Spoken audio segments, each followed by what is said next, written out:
हिंसा करो मगर निस्वार्थ करो, उसमें कोई स्वार्थ मत जोड़ो। नेकी करो, कुएं में डाल लो, कर्म करता जाए, फल तो अपने आप ही मिल जाएगा। सेवा करो, सुमरण करो और एक प्यार करो। प्यार अपने घर में, परिवार में, अपने बच्चों से, अपने अड़ोसियों से, पड़ोसियों से, गांव में और अपने क्या कहते जहां भी जाए रिश्तेदार, सब जगह प्यार बनाओ। मगर ये काम कब होते हैं? जब ये आदमी कुछ चीजों का त्याग कर देता है। एक तो उसके अंदर दिल में मान बढ़ाई नहीं होनी चाहिए, अहंकार नहीं होना चाहिए, उसके दिल में ये भी नहीं होना चाहिए मुझे नाम कमाना है, पैसा कमाना है, या मुझे अपनी बात किसी तो ऊंची रखनी है। जिनके दिमाग में बातें होती है वो कभी भी अपना विकास नहीं कर सकते हैं। उसके अहंकार में, उसके मान बढ़ाई में, उसकी जलन ईर्षा में, उसका जितना भी क्रम अच्छा शुभ कर्म होता है वो सारा इस प्रकार जल भस्म हो जाता है जैसे कि अग्नि एक कुबाड़ में लग जाती है तो उस कुबाड़ को भस्म कर देती है। इसी तरीके से मान बढ़ाई, अहंकार और क्रोध जो है उसके सब किए कर्मों पे पानी फेर देता है, सबको खत्म कर देता है। तो इसलिए छोटा बनना सीख लो। जो छोटा बनना सीख जानता, नन्हा हो के चालिए जैसी नन्ही धूप, सभी घास जल जाएंगे, रहेगी हरी दूध की धूप। आज लू चल रही, सारे घास सूख गए, मगर जो छोटी छोटी धूप जो है वो आज भी रेतते में भी बिल्कुल हरी नीली खड़ी है, उसका कुछ नहीं कोई बिगाड़ता है। कहा गुरु मिलन को चालिए तज माया अभिमान, अरे जो पग आगे धरूं बस कोटि यज्ञ समान। एक पग गुरु जी की तरफ को धरते हैं ना हम तो कोटि योगों के समान होता है, कोटि भंडारों के समान होता है, कोटि संत संगों के समान होता है एक एक पग रखना। मगर कब? जो उन्होंने कहा कि गुरु मिलन को चाहिए तज माया अभिमान, जब उनको तज लगा अभिमान को, अहंकार को, और गुरु की शरण में जाएगा छोटा बन करके, तो जब भी उसको इन चीजों का फल मिलेगा, नहीं तो 84 का कीड़ा ही बना रहता है। देखिए, प्यार से बढ़कर के कोई चीज नहीं है, सेवा से बढ़कर के कोई चीज नहीं है, और दान से बढ़कर के कोई चीज नहीं है। अपनी नेक कमाई में से मालिक ने बताया है शुभ कार्यों के लिए दान भी करना जरूरी होता है। दान ऐसा होता है जैसे कि तुमने थोड़ा सा अन्न बचा करके अपने खेत में डाल दिया, तो उस खेत में तुमने 5 किलो डाला तो उसमें 1 क्विंटल तो हो ही जाएगा। तो इस तरीके से दान करने से धन बढ़ता है, आदमी की कीर्ति बढ़ती है और उसको आपके उसका विकास होता है। तो गुरुदास ने भी कहा भाई मन चंगा तो कटौती में गंगा, मन को चंगा करना है।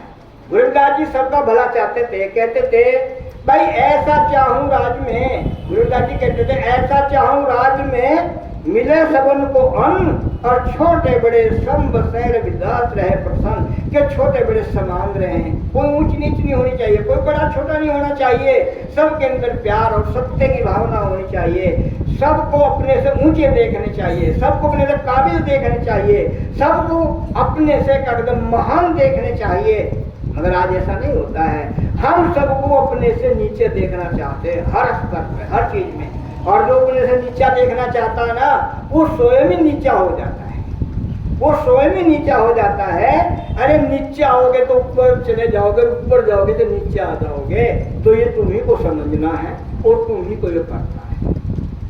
वो लोग तो हमारे लिए एक रास्ता बनाते हैं, सड़क बनाई सरकार ने इसलिए बनाई कि हम अपना आराम से आए, आराम से। अगर तुम सड़क को छोड़ करके किसी झाड़ में, डिंगर में, खत्ते में, गड्ढे में अपनी गाड़ी को जाकर के फंसाओगे, फिर सरकार का दोष निकाल लोगे, तो सरकार का कोई दोष नहीं, दोष तुम्हारे कर्मों का है। और मनुष्य अपने कर्मों की जंजीरों से जकड़ा हुआ होता है। जहां तक जिसके कर्मों की जंजीरें ढीली होती है वो वहीं तक के रोड लगाता है, और उसके बाहर अगर वो जाना भी चाहता है तो 1 इंच तो बहुत होती है, 1 बाल की बराबर भी बाहर नहीं भाग सकता। उसी दायरे में रहेगा जितना उसका क्षेत्र बना दिया, जितना कर्म किए उतना ही। जैसे कि तुमने एक गाय पाल रखी, उदाहरण है मेरा, एक गाय पाल रखी, तुम्हारे घर के सामने किसी का प्लॉट पड़ा, 2 लंबा चौड़ा, घास बहुत अच्छा खड़ा उसमें, तो आपने क्या सोचा, खूंटा गाड़ कर अपनी गाय को वहां बांध दिया, खूंटा मजबूत बांधा, रस्सा मजबूत बांध दिया। आपकी गाय उस घास में चर रही है, चौकरता के लिए चर रही है, जहां तक उसका रस्सा ढिल्ला है वो वहां तक का घास चर सकती है, और जहां तक उसका रस्सा नहीं जा सकता वह कितनी भी कोशिश कर लो, कितने अपने पैर फैला लो, कितना जोर लगा लो, न खूंटा टूटता ना रस्सा टूटता है, तो उसका दायरा वही बन गया है, वो उससे बाहर नहीं भाग सकती। तो हम और आप जो है हमारे कर्मों के अनुसार उस मालिक ने हमारा दायरा बना करके भेजा है, हमारा क्षेत्र बना करके भेजा है, हम उसी में रोड लगाते रहते तो बाहर नहीं निकल पाते हैं। कुछ लोग सोते मैं भी सत्संग में चली जाती, मगर चली कैसे जाती जब उसका वहीं तक का रास्ता ढिल्ला, जब उसका वहीं तक का खूंटा इतना मजबूत रास्ता, वो कहाँ चली जाएगी, वो वहीं रहेगी। अगर वो सोचते मैं ये काम कर लेती, नहीं जा सकते, सोचता अरे भाई मैं ये काम कर लेता, कहाँ जाता, कैसे करता, जितने कर्म किए फल उतना मिलना, जितनी दिहाड़ी करी उतनी दिहाड़ी का मिलेगा, बात नहीं मिलने का। जैसे कि एक कुआ है, आप लोग पानी भर पी रहे, कुछ दिनों के लिए सुविधा आई तो टंकी लगी, नल के गड़ के सब कुछ होगा, तो आपने कुएं में पानी बंद कर दिया पीना, तो उस कुएं में क्या होता है, उस कुएं का पानी सड़ने लगा, और सड़ते सड़ते कुएं में मेंढक पैदा हो गए, मेंढक आ गए उसमें, तो मेंढकों का जो घर है तो वही उसका दायरा रहेगा, अब उसको बाहर नहीं भाग सकते। चाहे वो पानी सड़ा पड़ा, चाहे वो कुआं छोटा है और चाहे वो बड़ा है, अब उसका रास्ता वहीं तक का जीता, उस कुएं में ही रह सकते हैं, बाहर नहीं भाग सकते।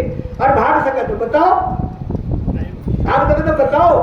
तो इसीलिए अगर मतलब भागना चाहते हैं और निकलना भी चाहते हैं, तो कभी ना कभी अगर तुम निकलना चाहते हैं, ये आशा लगा करके बैठते हो ना कि भाई हम इससे बाहर निकलना है, बस उस मालिक से लोन लगा लो, उस मालिक से लोन लगा लो, और मालिक से जब लोन लगाएंगे तो एक दिन ना एक दिन उस कुएं से बाहर भी आ सकते हैं। कैसे?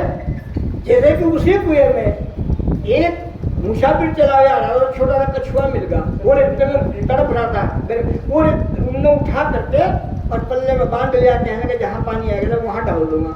तो उसने कछुए को जब पानी नहीं कहीं आ, नदी नाला नहीं आ, तो उन्होंने उसी कुएं में डाल दिया जो मेंढक रहते थे। तो कछुए ने सोचा यार तो बहुत छोटा सा घर है, इससे बेहतर तो रेत में मर जाता, वही बेहतर था।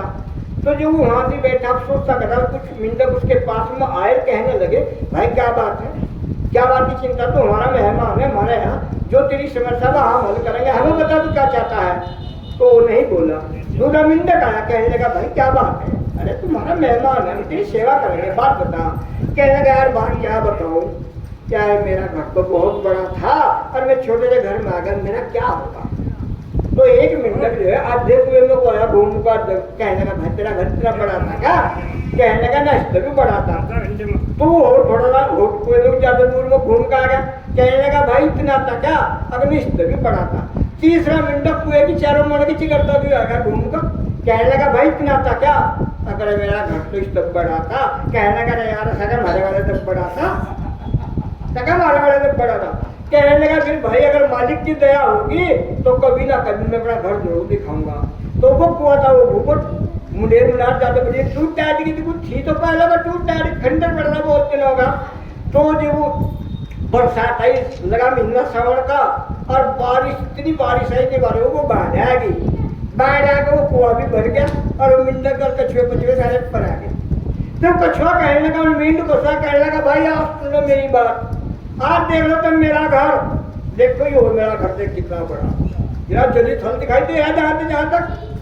कहने लगा बात तेरा तो बहुत बड़ा घर है, तो भाई अगर तुम्हें भी बड़ा घर बनाना है तो छोटे घर में बैठ कर कुछ कर लो, छोटे घर में बैठ कर बाजा बाजा झोपड़ी में रहे और बहुत बड़ा प्लॉट खरीद कर बहुत बड़ी कोठी बनाते हैं, सही है, झोपड़ी में रहते हैं और बाजा बाजा में लोग बैठा और लोग महल तो बहुत बढ़िया बना रखा। अब सती जगह बाकी बोलना बना रखा, मालिक ने गिरवी रखा यो गिरवी रखा है महल, तो भाई बाजा बाजा गिरवी थोड़ा कहना और ज्यादा समझना, ये तुम्हें कोई चीज विरासत में नहीं मिली, ये शरीर भी विरासत में नहीं मिला, ये जीवन विरासत में नहीं मिला, ये तुम अपना कर्ज उतारने के लिए आए हुए हो।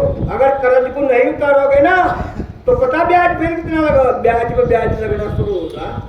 तो फिर जो है नरक में नरक, नरक में नरक, नरक में नरक, 84 में 84, 84 में बढ़ते